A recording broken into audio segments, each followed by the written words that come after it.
akan timbul kemudian atau tumbuh gerakan revolusi sampai pro pakar atau ahli ini sudah berbicara, itu kan memang ada titik krusial.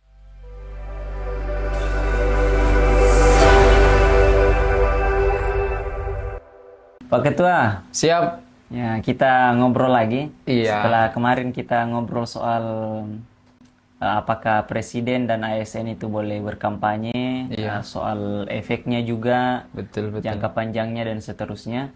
Nah, hari ini kita lihat bermunculan satu persatu respon dari kampus, Iya. tapi bukan dari mahasiswa. Kampus, akademisi. Ya, dari akademisinya, dari guru-guru besar bahkan, bukan Betul. sekedar dosen tapi dari guru-guru besar. Iya.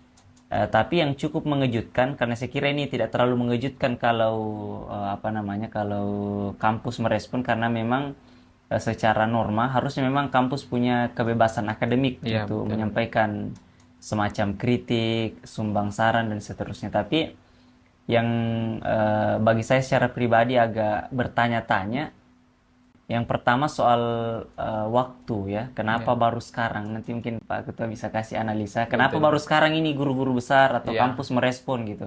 Apakah sebegitu carut-marutnya kondisi kita, sebegitu bobroknya demokrasi kita, atau seperti apa?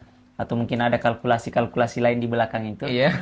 Kemudian yang lain ini, setelah beberapa kampus lewat guru-guru besar ini menyampaikan kritik, ada respon tandingan Iya. dari sejumlah guru besar juga, atau paling tidak dari Akademis. sejumlah akademisi dari kampus-kampus yang relatif juga sebelumnya telah menyuarakan kritik kepada rezim yang berkuasa. Iya, betul. Gimana responnya ini, Pak? Terkait dengan ini ya, ini kan sebenarnya isu yang berkembang lah. Iya, Pada betul. intinya, Ini saya kira puncak dari eskalasi politik yang betul. berkembang. Kalau kampus sudah merespon ini kan artinya cukup cukup dinamis lah bagaimana. Artinya ada sesuatu. Ya, berarti ada sesuatu yang sangat Iya. menarik gitu.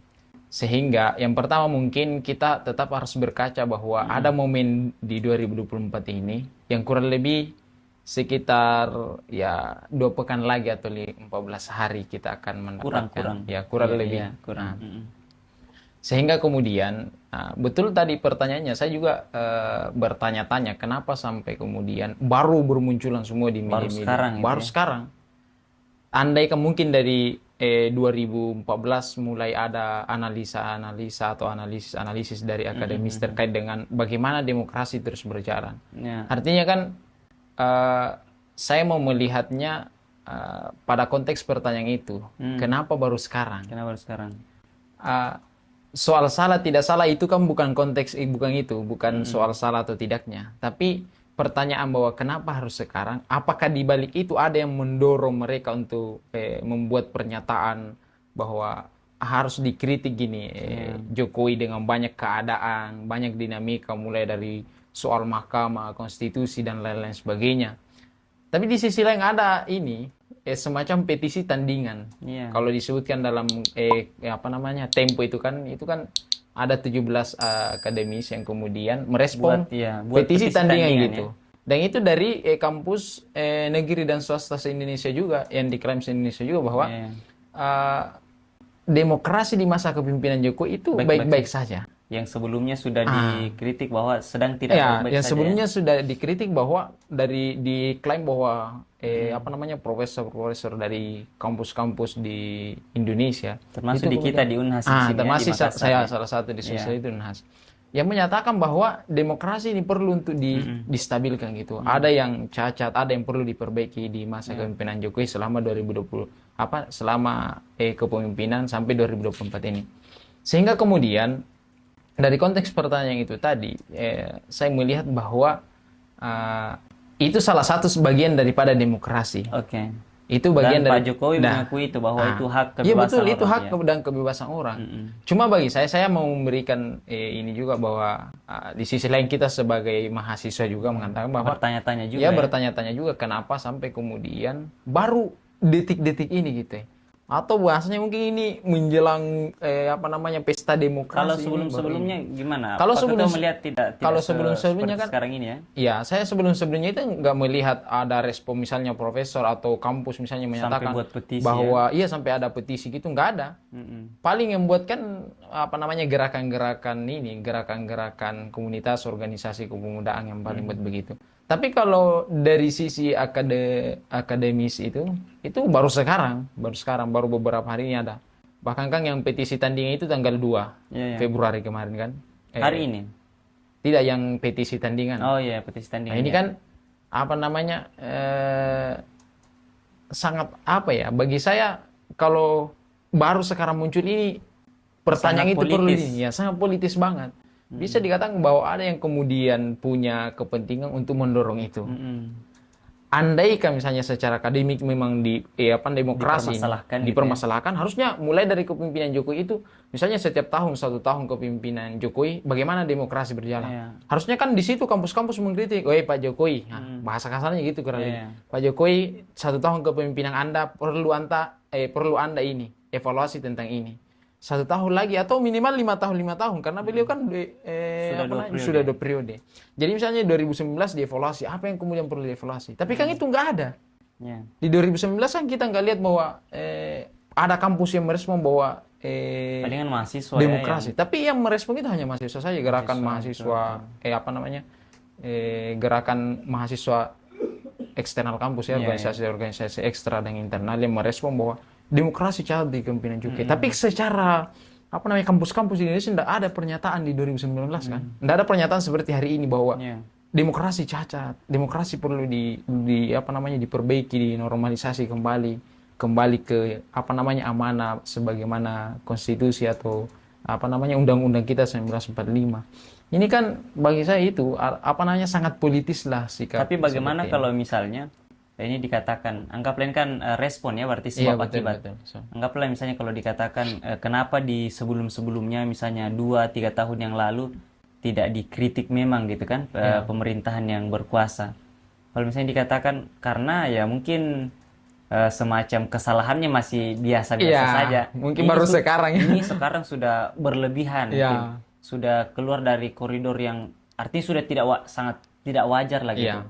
Sampai sudah sangat terang-terangan melanggar konstitusi kalau mungkin menurut profesor-profesor itu. Iya. Sudah tidak ada etika, sudah tidak ada norma-norma berkebangsaan yang dijunjung tinggi, sehingga mungkin perlu cara-cara yang juga agak-agak ya keras mungkin bahasanya gitu. Iya.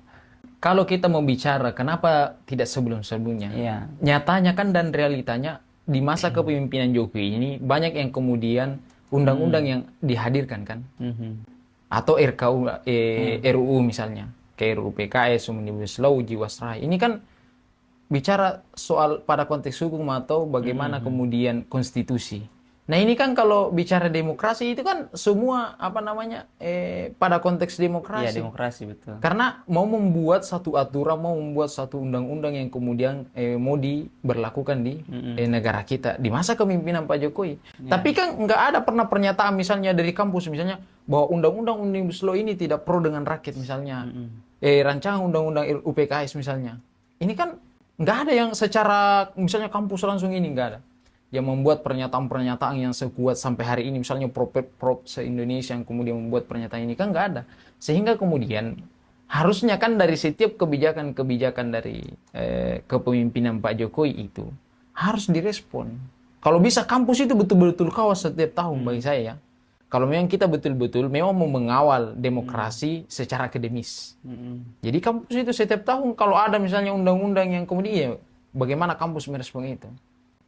Misalnya bagaimana Fakultas Hukum UI, UGM dan lain sebagainya. Dan lain sebagainya. Pokoknya soal politik, ekonomi, respon terus. Sehingga kemudian betul-betul jalan demokrasi. Menormalisasi demokrasi ini jelas ada kampus yang kemudian punya hak bicara, punya hak kritik dan saran tentang berjalannya demokrasi. Apakah ini menurut Pak Ketua ini, apakah ini juga memotret kondisi lain bahwa power Jokowi hari ini sudah berkurang sehingga para guru-guru besar ini sudah mulai berani bersuara atau seperti apa mungkin? Kalau bicara pada konteks misalnya power Jokowi sudah berkurang, saya tidak sampai melihat saya pada titik di sana. Karena kalau kita mau bilang power Pak Jokowi masih bisa saja untuk bagaimana bisa mengintervensi atau apapun yang diinginkan selama kepemimpinannya. Tapi kan berjalannya demokrasi itu saya rasa selama semua diberikan hak gitu untuk berbicara. Dan Pak Jokowi kan sampai hari ini kan memberikan pernyataan ya itu hak ini hak misalnya kampus atau hak personal, hak profesor, pakar, ahli di bidang ini. Jadi kalau pada konteks itu misalnya apakah power sosok Jokowi misalnya kurang atau menurun, saya tidak melihat pada sisi itu. Tapi saya melihat pada sisi mungkin terkait dengan pernyataan yang sangat politis bagi saya dan kemudian ada tandingan gitu. Ini kan bisa dibilang beradu sendiri gitu. Artinya akademis juga nggak menyatu mengkaji soal demokrasi normal berjalan atau tidak kan. Karena ada yang kemudian membuat petisi tandingan. Ada yang membuat kemudian pernyataan bahwa jadi demokrasi terkesan sangat partisan jadi terkesan sangat bahwa ada masing-masing ini gitu. Kemana dia harusnya gimana menurut bagi saya harus betul-betul secara akademis dikaji bahwa memang demokrasi cacat. Tapi karena kita mengambil pada kajian akademis misalnya secara teori, harus dilihat bahwa oh di bidang ini seperti ini harusnya. Di bidang ini harusnya seperti ini. Kan itu enak. Tapi kalau ini semacam ada pernyataan satu, kemudian ada lagi pernyataan tandingan, dan memang disebut di media kan tandingan gitu, petisi tandingan. Media juga ini kadang-kadang. Media, itu dia. Saya nggak tahu lah apakah media yang kemudian memframing atau bagaimana. Tapi pada intinya kedua kelompok akademis yang kemudian membuat pernyataan itu bagi saya nggak sehat juga secara akademis. Karena secara pencerdasan. Ya, secara pencerdasan. Karena kita ini bicara demokrasi juga, bicara tentang bagaimana kita mengedukasi demokrasi. Nah, kalau seperti ini, saya juga misalnya ya mau melihat atau berpihak kemana ini. Artinya kita perlu kajian juga. Nah, kajiannya lagi dari akademis. Nah, ini pro pakar ahli semua yang membuat pernyataan itu. Nah, kita ini masih proses belajar. Sehingga kemudian saya ya akan ada pada titik kita akan abu-abu atau simalakama melihat dua pernyataan yang kemudian saling tanding yang mengklaim seluruh Indonesia. Pernyataan tandingan seluruh Indonesia, negeri dan swasta yang membuat juga pernyataan seluruh Indonesia juga. Gitu. Apa efek terburuknya kira-kira ini kalau misalnya gerakan kritik pemerintah ini terus terus berlanjut? Karena ada pernyataan saya baca dari salah satu paslon ya, tidak perlu saya sebutkan, atau dia lebih tepatnya mengingatkan bahwa revolusi itu ya pernah terjadi, salah satunya diawali dengan dinamika-dinamika seperti ini. Bagaimana Anda melihatnya? Kalau saya melihat terkait dengan revolusi mulai dari agenda-agenda seperti kampus ini. Ini kan kalau kita lihat, kalau misalnya guru-guru besar bergerak, anggaplah gitu ya, bergerak, sudah kasih respon, apalagi sudah sampai menggerakkan misalnya mahasiswa, ini kan jadi aksi yang akan sangat besar gitu. Iya, betul. Kalau saya melihat terkait dengan akan ada misalnya hadir atau akan timbul kemudian atau tumbuh gerakan revolusi, bagi saya kan ya kita nggak tahu lah bagaimana apakah itu akan terjadi atau tidak. Tapi kalau kita mungkin mau bicara tanda-tandanya karena sampai pro pakar atau ahli ini sudah berbicara, itu kan memang ada titik krusial. Tapi saya kan kembali pada konteks yang kemudian ini pernyataan gitu. Kan pernyataan ini kan masih secara akademis juga bagi saya tidak terlalu dalam lah. Melihat bagaimana apa yang cacat gitu. Kan setiap kita membuat pernyataan bahwa oh demokrasi cacat, misalnya demokrasi tidak normal di masa kepemimpinan Pak Jokowi, demokrasi ini tidak baik-baik saja. Terkesan misalnya disebutlah atau ada isu-isu misalnya dinasti yang pernah juga kita bahas di sini kan. Bagi saya kan nggak ada yang betul-betul dikaji kemudian sampaikan ke publik, khalayak publik supaya kita juga membaca. Oh bahwa inilah kecacatan demokrasi di titik ini. Karena kan nggak bisa dikatakan bahwa seluruh seluruh aspek pada kepemimpinan Pak Jokowi itu tidak demokratis misalnya. Pada sisi misalnya hukum seenaknya saja buat hukum dan lain sebagainya. Kemudian di bidang ekonomi seenaknya saja dan lain sebagainya. Ini kan bagi saya perlu betul-betul pengkajian lebih dalam gitu. Bukan berarti apa yang dibuat oleh aliansi akademisi ini kemudian membuat pernyataan itu tidak teoritik, tapi bagi saya perlu lebih edukatif begitu, supaya kita paham. Karena saya misalnya membaca pernyataan ini masih nggak bisa juga saya menyimpulkan bahwa oh ini yang benar. Tak, karena bahasanya bahwa demokrasi tidak baik-baik saja di masa kepemimpinan Pak Jokowi. Dan mengingatkan kita harus kembali pada amanah Undang-Undang 1945. Kan ini masih perlu ada tambahan penerjemahan kepada kita ini yang dalam proses belajar juga sebagai mahasiswa misalnya. Tapi tepat ya, artinya kampus bersuara itu artinya sudah sikap yang benar sebenarnya. Cuma Bagi saya soal kalau momentum mungkin. ya betul. Soal momentum mungkin. Soal misalnya dia bersikap ya bagi saya itu demokratis. Iya, jelas. Tapi ini soal waktunya harus saja. dikembangkan ke depan ini ya. Justru Makin waktunya ini yang kemudian itu iya. tadi poinnya bahwa sangat politis karena semacam ada baku tanding ini gini kan. Tapi kalau misalnya memang betul-betul mau dikawal secara akademis, kampus betul ya kalau perlu setiap tahun itu ada respon dari kampus bahwa seperti ini demokrasi itu harusnya dikasih Evaluasi ada tahunan. evaluasi terus, evaluasi tahunan atau minimal setiap setiap 5 tahun ada kajian yang mendalam kan. Nah itu kan mengedukasi kita juga sebagai mahasiswa yang akan membaca artikel-artikel, opini-opini, berita-berita pernyataan ini akademis, mungkin begitu. Oke, terima kasih.